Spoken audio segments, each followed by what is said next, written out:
वह अपने जगह पर बैठ जाए। अंत भला तो सब भला।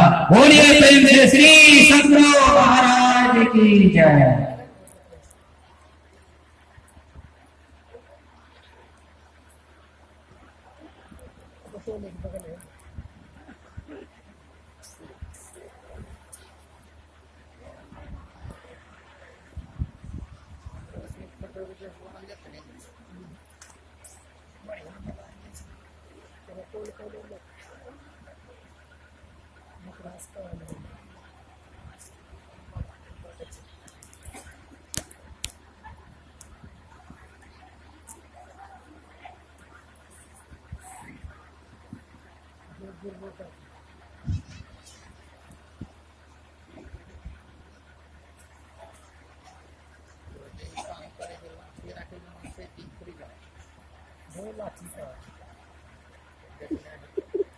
बंदो गुरुपद कंज कृपा सिंधु नर रूप हरि महामोहतम पुंज जासु वचन रवि कर विकर। मेरा मुझ में कुछ नहीं जो कुछ है गुरु तोर, तेरा तुझको सौंपते क्या लागेगा मोर।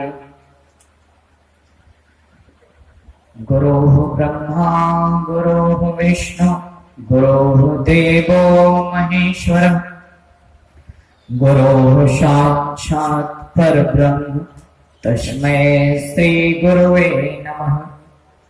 धन्य धन्य सद्गुरु सुखद महिमा कही न जाय, जो कुछ कहूँ तुम्हारी कृपा मोते कछु न वसाय। मंगल मूर्ति सद्गुरु मिलवै सर्वाधार, मंगलमय मंगल करण बिनवो बारंबार। गुरुमूर्ति गति चंद्रमा सेवक नयन चकोर, आठ पहर निरखत रहे गुरुमूर्ति की ओर। सात समुद्र की मस्करों लेखन सब बन राय, धरती सब कागज करो गुरु गुण लिखा न जाए। तीन लोक नौ खंड में गुरु से बरा न कोय, करता करे न कर सके गुरु करे सो होय। गुरु साहब करि जानिए रहिए शब्द समाय, मिले तो दंडवत बंदगी नहीं पल पल ध्यान लगाए। गुरु गोविंद तो एक है दूजा सब संसार, आपा मीटे हरि भजे तब पावे दीदार। कबीर ते नर अंध है गुरु को कहते और, हरि के रूठे ठौर है गुरु रूठे नहीं ठौर। मंत्र मूलं गुरु वाक्यं, पूजा मूलं गुरुपदं, ध्यान मूलं गुरोर्मूर्ति, मोक्ष मूलं गुरु कृपा। खिले कमल की पंखुरियों शम, नयन सुशोभित हैं अभिराम। महर्षि में ही महान गुरुवर, चरणों में बारंबार प्रणाम। चरणों में बारंबार प्रणाम। बोलिए प्रेम से श्री सद्गुरु महाराज की जय। श्री सद्गुरु महाराज की जय। श्री सद्गुरु महाराज की जय।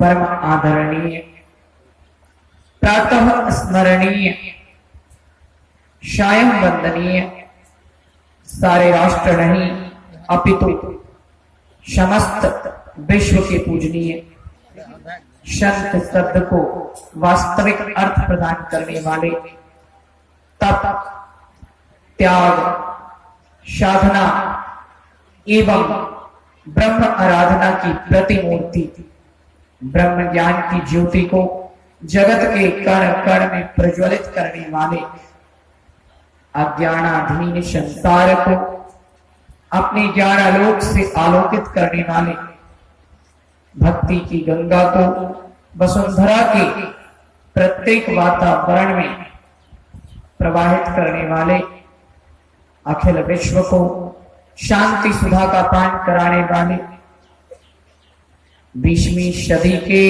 महान संत मत के महान आचार्य, अनंत श्री विभूषित अव्यक्त रूप में मंचासीन, ब्रह्मलीन, तेजस्वी, ओजस्वी, तपस्वी, यशस्वी, मनस्वी, त्यागी, वैरागी तथा ईश्वर अनुरागी, परमहंस योगी, परमाराध्य सदगुरुदेव भगवान के त्रैलोक पावन, पतित पावन, विश्व वंदनीय परम पूज्य पाद युगल श्री चरणों में मेरा कोटि कोटि नमन, मेरी ओर से बारंबार दंडवत। मंचासीन विद्वत प्रवर श्रद्धेय महात्मागण, मुदमंगलमय साधु समाज, दूर दराज से आए हुए सत्संग अनुरागी महानुभावों, प्यारे बच्चों, भारत के भविष्य स्वरूप युवा बंधुओं एवं अनुभव ज्ञान की प्रतिमूर्ति गांधी, बुद्ध तथा विवेकानंद के आचरणों को चरितार्थ करने वाले, इन चरित्रों को सत्य सिद्ध करने वाले पिता तुल्य बुजुर्गों एवं शक्ति स्वरूपा, देवी स्वरूपा सीता, अनुसुईया और सावित्री के चरित्रों को चरितार्थ करने वाली, इन आचरणों को सत्य सिद्ध करने वाली आदरणीय माताओं तथा मीराबाई, शहजोबाई और लक्ष्मीबाई सदृश विशालता की पराकाष्ठा पुण्यवती, भक्तिमती, धर्मशिला बहनों, और भी जहां तक इस ध्वनि विस्तारक यंत्र के माध्यम से मेरी ये ध्वनि जा रही है,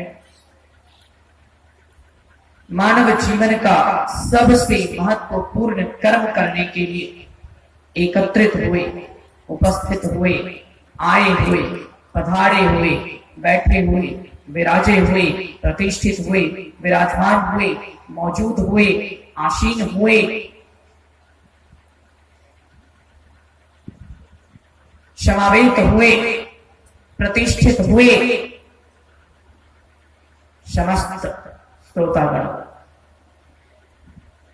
आप सबों की जीवात्मा में बसे हुए उस परम प्रभु परमात्मा को, उस सत्य स्वरूप सच्चिदानंद को मेरा कोटि कोटि नमन, मेरी ओर से बारंबार दंडवत।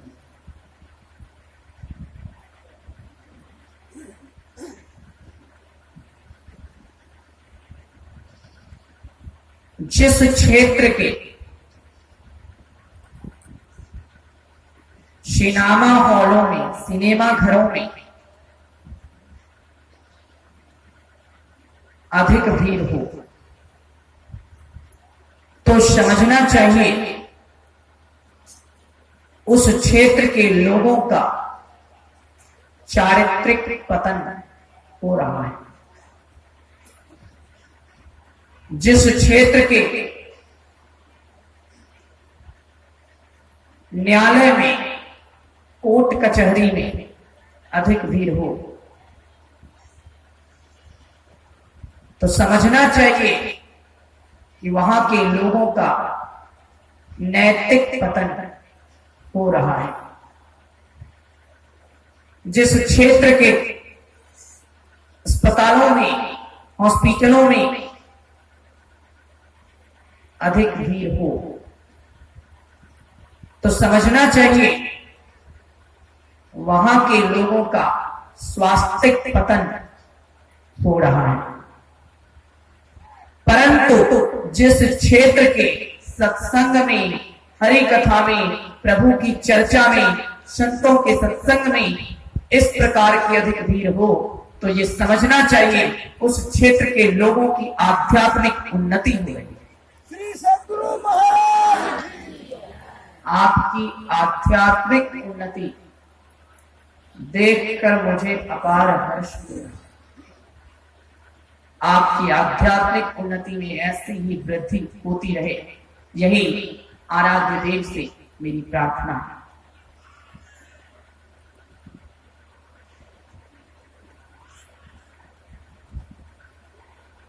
अभी का मुख्य विषय, अभी का प्रतिपाद्य विषय, अभी का मूल विषय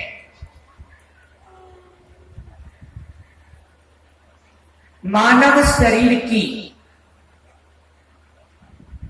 सदुपयोगिता क्या है, मानव तन क्यों मिला है, मानव शरीर को पाने का लक्ष्य क्या होना चाहिए, मानव जीवन का उद्देश्य क्या है, मानव तन का ध्येय क्या है, मानव शरीर किस हेतु प्राप्त हुआ है,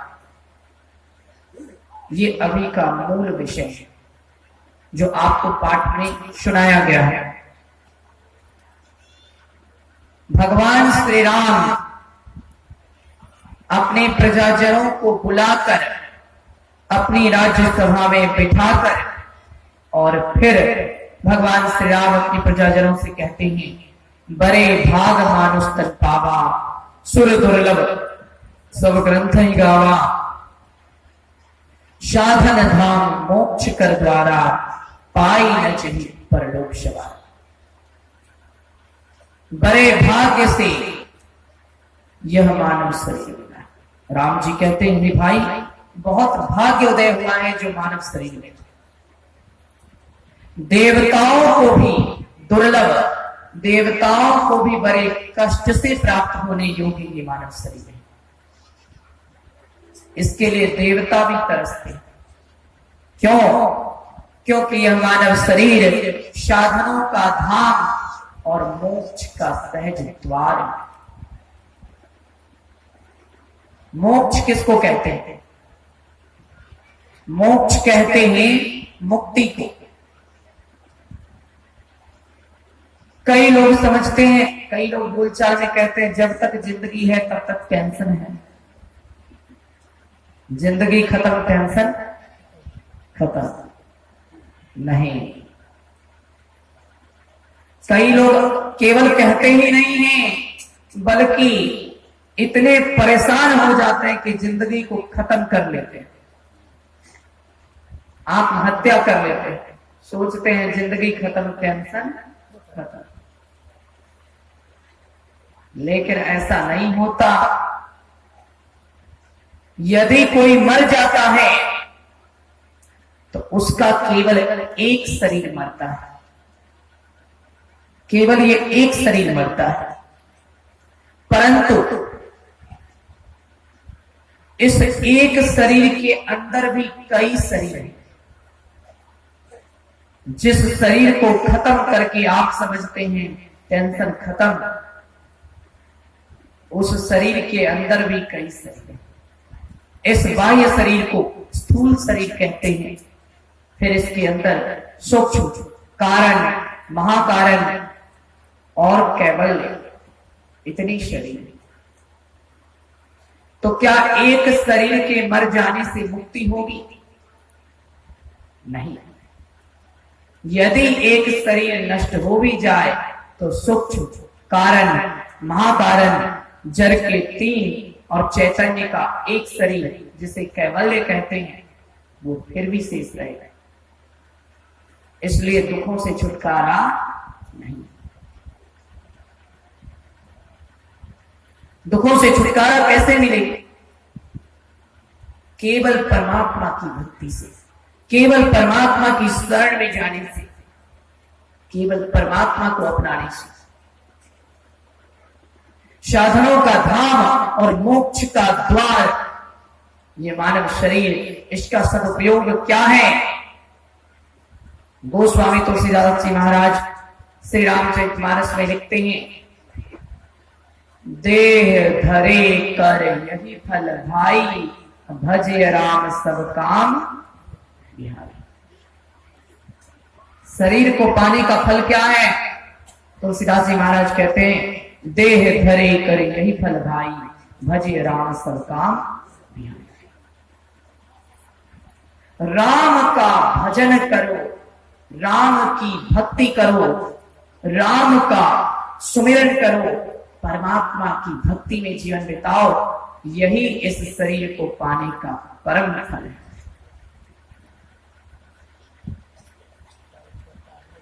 और हम क्या कर रहे हैं? राम को छोड़कर काम के पीछे भाग रहे हैं। कबीर साहब कहते हैं, काम कहर असवार है, सबको मारे धाय, कोई एक हरिजन उबरा, जाके नाम सहाय। संत कबीर साहब कहते हैं, हमें राम के पीछे जब भागना चाहिए तो हम उल्टा कर रहे हैं, राम को छोड़कर काम के पीछे भाग रहे हैं। काम कहर असवार है, काम सबके ऊपर भूत की तरह सवार है। सबको मारे धाय, सबको तड़पा रहा है, सबको बेचैन कर रहा है, सबको व्याकुल कर रहा है। इस काम कहर से कौन बच सकता है? तो कबीर साहब कहते हैं, कोई एक हरिजन उबरा, जो हरि का जन होगा, यानी जो परमात्मा का जन होगा, हरि के जो लोग होंगे, यानी उनके जो भक्त होंगे, कोई एक हरिजन उबरा, वो बच जाएगा। काम कहर की ताप से, काम की मार से वो बच जाएगा। कोई एक हरिजन उबरा, जाके नाम सहारा। जिसने भगवान के नाम का सहारा ले लिया, कामाग्नि भी उसे जला नहीं सकती, दुखों की अग्नि उसे जला नहीं सकती।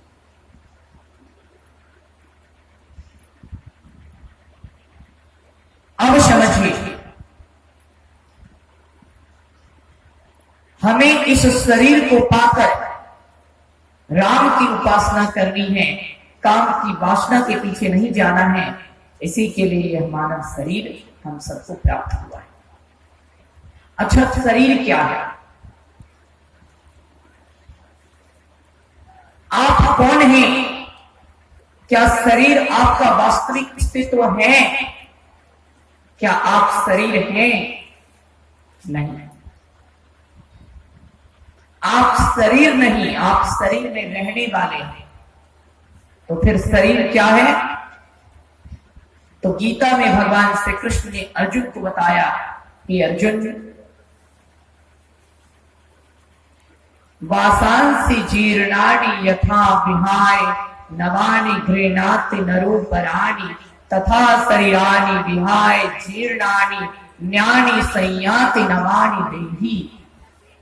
अर्थात भगवान श्री कृष्ण कहते हैं, हे अर्जुन, जिस प्रकार मनुष्य पुराने वस्त्रों को त्याग कर दूसरे नए वस्त्र धारण करता है, उसी प्रकार यह आत्मा पुराने शरीरों को त्याग कर, वृद्ध और बीमार शरीरों को त्याग कर, व्यथित शरीरों को त्याग कर दूसरे नए शरीर को धारण करते हैं। यानी जैसे आप कपड़े धारण करते हैं, उसी तरह हम शरीर धारण करते हैं। यानी उसी तरह हमारी आत्मा, हम का अर्थ यहाँ आत्मा से है। हम जो है शरीर नहीं है, हम आत्मा हैं। और यह शरीर क्या है? यह हमारी आत्मा का वस्त्र है, हमारी आत्मा का कपड़ा है। अब समझिए कपड़े का कितना महत्व है। लोग अलग अलग तरह के कपड़े पहनते हैं, लोग अलग अलग प्रकार के कपड़े पहनते हैं। यहाँ इतने सारे लोग हैं, किसी का कपड़ा किसी से मिलता है, कुछ ना कुछ अंतर जरूर होगा, 100% नहीं मिलेगा।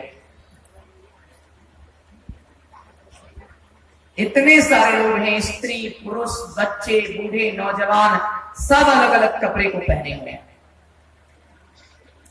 हम सब कपड़े को धारण करते हैं, उसी तरह हमारी जीवात्मा शरीर रूपी अलग अलग प्रकार के कपड़ों को धारण करती। अब समझिए परमात्मा कितने स्नेही हैं, परमात्मा हमारे कितने अपने हैं।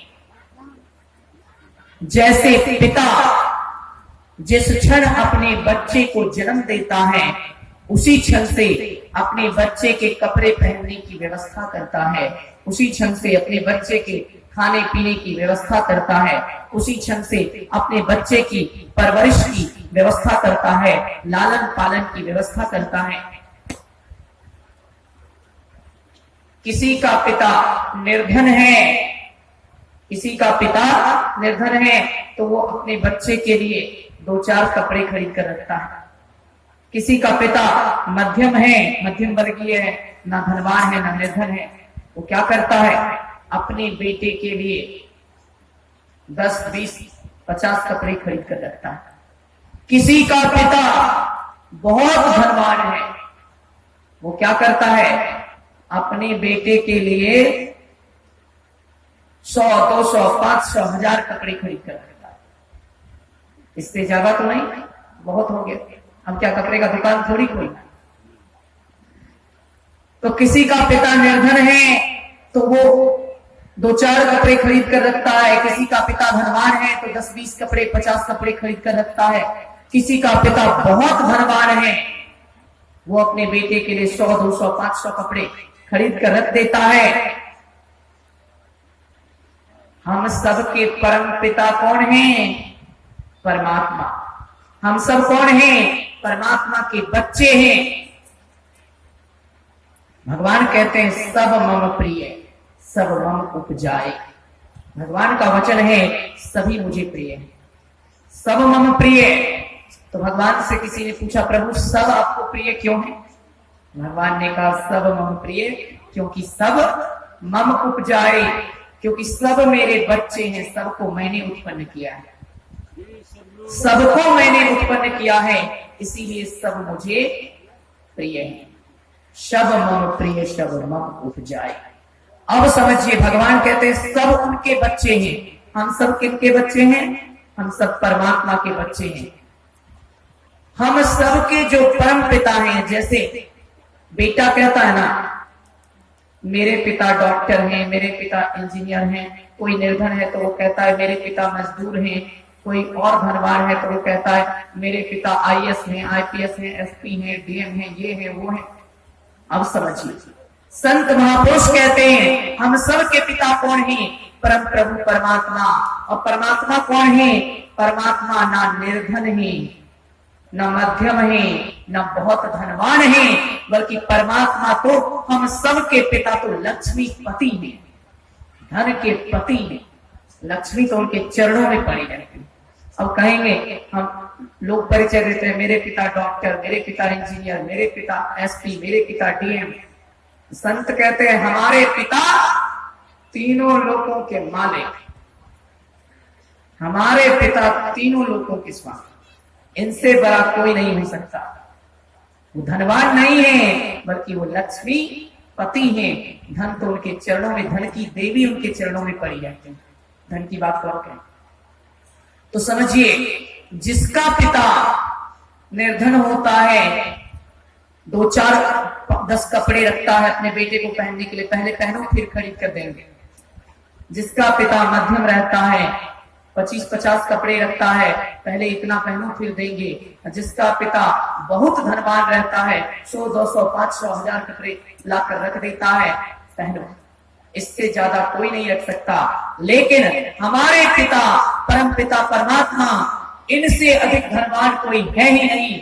लक्ष्मी का अंतम, लक्ष्मी के पति, माया के पति परमात्मा, ये इतने धनवान हैं कि परमात्मा ने अपने बच्चों के लिए, परमात्मा ने इस जीवात्मा रूपी बालक के लिए 10-20 कपड़े नहीं बनाए हैं, 50-100 कपड़े नहीं बनाए हैं, 1000-2000 कपड़े नहीं बनाए हैं, बल्कि परम प्रभु परमात्मा रूपी परम पिता ने जीवात्मा रूपी अपने बच्चे के लिए 84 लाख प्रकार के कपड़े बनाए हैं। ये 84 लाख योनियां, ये 84 लाख शरीर क्या है? ये 84 लाख प्रकार के कपड़े हैं। आत्मा का वस्त्र, जितने शरीर हैं, वो चाहे कीड़े मकोड़े का शरीर हो, चाहे कुत्ते बिल्ली का शरीर हो, चाहे घोड़े गधे का शरीर हो, चाहे कीट पतंग का शरीर हो, ये सब क्या है? ये सब आत्मा का वस्त्र है, हमारा कपड़ा है। परमात्मा ने कितने कपड़े बना दिए? 84 लाख प्रकार के कपड़े बना दिए। पहनते रहो, पहनते रहो, पहनते पहनते थक जाओगे, लेकिन कपड़ा खत्म होने वाला नहीं। किसी का पिता क्या अपने बेटे को 84 लाख प्रकार के कपड़े एक ही बार में दे सकता है? नहीं दे सकता। परम पिता ने हमें 84 लाख प्रकार के कपड़े दिए। अब समझिए, अगली कड़ी में किसी का पिता अपने बेटे को कपड़ा देता है, तो क्या सब कपड़ा एक ही दाम का रहता है? नहीं, कुछ सस्ता कपड़ा रहता है, कुछ मीडियम कपड़ा रहता है, और कुछ बहुत हाई कपड़ा रहता है। जो सस्ता कपड़ा रहता है तो पिता कहते हैं इसको डेली यूज करो, इसको रोज पहनो, सस्ता है ये रोज पहनने के लिए। जो उससे महंगा रहता है कहते हैं इसको कहीं कहीं जाने आने में पहना करो, और जो सबसे महंगा रहता है कहते हैं कि इसको कभी कभी पहनना, विशेष उत्सव में पहनना। सब कपड़ा एक ही दाम का नहीं रहता। उसी तरह से परम पिता परमात्मा है, इन्होंने जो कपड़े बनाए हैं, आप देखते होंगे कीड़े मकोड़े का जो शरीर है, नाली का कीड़ा है, गंदगी का कीड़ा है, ये क्या है? ये सबसे सस्ता कपड़ा है, सबसे सस्ता। जैसे कहते हैं डेली यूज करो। मच्छर है, रोज मरता है, रोज अनगिनत। ये सब क्या है? ये सबसे सस्ता कपड़ा है। इसके बाद कहते हैं मध्यम, मीडियम कपड़ा। वो क्या है? शेर, हाथी, गाय इत्यादि का शरीर। ये सब क्या है? ये सब सबसे सस्ता कपड़ा नहीं है, ये उससे थोड़ा महंगा है। कीड़े मकोड़े, नाली के कीड़े, मच्छर, कीट, इनसे महंगा कपड़ा है शेर, बाघ, हाथी, गाय इत्यादि का कपड़ा। ये इनसे महंगा है। अब समझिए सबसे महंगा कपड़ा कौन सा है? 84 लाख प्रकार के कपड़ों में से सबसे हाई क्वालिटी का, सबसे हाई दाम का जो कपड़ा है वो मानव का कपड़ा है। ये मानव का शरीर, इससे महंगा कपड़ा नहीं हो सकता। परमात्मा की सबसे उच्च रचना है मानव का तन, मानव का ये शरीर, सबसे महंगा कपड़ा। अब समझिए, हर माता पिता अपने बच्चे को सबसे महंगा कपड़ा कब देते हैं? कब देते हैं? बताता हूं, मैं बताता हूं। जब बेटा शादी में जाता है, बेटा जब शादी करने जाता है तो गरीब माँ बाप भी हैं तो कहते हैं आज मेरे बेटे की शादी हो रही है तो आज तो सबसे महंगा इसको कपड़ा देना है। अपनी हैसियत के हिसाब से, जिसकी जैसी हैसियत होती है वो अपने बेटे को सबसे महंगा कपड़ा शादी में पहनने के लिए देता है। क्यों? आज तेरी शादी है तो तुझे सबसे अच्छा दिखना चाहिए, तो लो सबसे महंगा कपड़ा तो पहन ले। जो जैसे रैंक में है, जिसकी जैसी हैसियत है, उसके हिसाब से वो चाहता है कि बेहतर से बेहतर कपड़े मैं अपने बच्चे को पहनाऊं, क्योंकि आज इसकी शादी। तो परमात्मा ने जैसे पिता शादी में पहनने के लिए कपड़े देता है, और समझिए शादी में दूल्हा बनने के लिए या शादी में दुल्हन बनने के लिए अपने बच्चे बच्चियों को माँ बाप जो कपड़े दें, उस कपड़े को पहनकर यदि कोई बेटा जाकर खेत में हल चलाने लगे तो पिता क्या कहेगा? अरे बेवकूफ, दिया था शादी में दूल्हा बनने के लिए और तू खेत में जाकर हल चलाने लगा, इतने सुंदर कपड़े की इज्जत गंवा दी। दिया था दुल्हन बनने के लिए, और उस कपड़े को पहनकर यदि कोई कुली का काम करने लग जाए तो माँ बाप क्या कहेंगे, तूने नाक कटवा दी। अगर कुली का ही काम करना था, इतना महंगा कपड़ा पहनने की जरूरत क्या था। समझिए इस उदाहरण से क्या शिक्षा मिलती है। जैसे माता पिता जो कपड़ा अपनी संतान को विवाह के लिए पहनाते हैं, उस कपड़े को पहनकर यदि बच्चा कुली का काम करने लग जाए तो माँ बाप को बहुत गुस्सा आता है, कैसा बेवकूफ है, इतना भी दिमाग नहीं। उसी तरह से परम प्रभु परमात्मा ने 84 लाख प्रकार के कपड़ों में से उस परम पिता ने इस बार कौन सा कपड़ा पहनाया है हम सबको, इस बार सबसे कीमती कपड़ा पहना दिया है, मानव का चोला दे दिया है, मानव का शरीर दे दिया है। ये सबसे कीमती कपड़ा है। क्यों पहनाया गया है? जैसे बाल बच्चे को माँ बाप सबसे कीमती कपड़ा शादी अटेंड करने के लिए पहनाते हैं, उसी तरह परम प्रभु परमात्मा ने सबसे कीमती कपड़ा पहनाकर भेजा है। क्यों भेजा है? वो इसलिए भेजा है क्योंकि हम जीवात्मा रूपी इस पत्नी का विवाह संतों के द्वारा दी गई सदयुक्ति से परम प्रभु परमात्मा रूपी जगतपति से करवा दें। परम प्रभु परमात्मा रूपी जगतपति से जीवात्मा रूपी इस पत्नी की शादी हो जाए। इसी शादी को अटेंड करने के लिए मानव शरीर रूपी कपड़ा दिया गया है। लेकिन ये कपड़ा दिया गया है जीवात्मा को परमात्मा से मिलाने के लिए। हम लोग क्या कर रहे हैं? हमने दूल्हा का कपड़ा पहन लिया है, हमने दुल्हन का कपड़ा पहन लिया है, और काम क्या कर रहे हैं? कुली का काम कर रहे हैं। कुली को देखें, स्टेशन पर उतरिएगा, कुली खड़ा रहता है, जितना बोझ है उसके ऊपर डाल दीजिए, चलो चलेगा। तो हम लोग क्या कर रहे हैं? कपड़ा पहन लिए हैं सबसे महंगा, 84 लाख योनियों में से सबसे उत्तम मानव योनि, यानी सबसे महंगा कपड़ा है। हमें क्या करना है?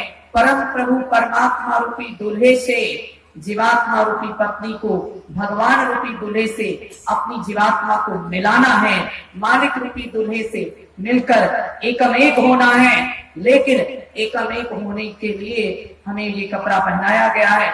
लेकिन हमने क्या किया? हमने क्या किया? कुली का काम करना शुरू किया है। कुली का काम क्या होता है? बोझ ढोना। आज इंसान का काम क्या है? पहले शादी किया, पत्नी का बोझ, फिर बाल बच्चे हो गए, फिर उसका बोझ, फिर पोते नाती हो गए, फिर उसका बोझ, फिर सबका बोझ, सगे संबंधी रिश्तेदार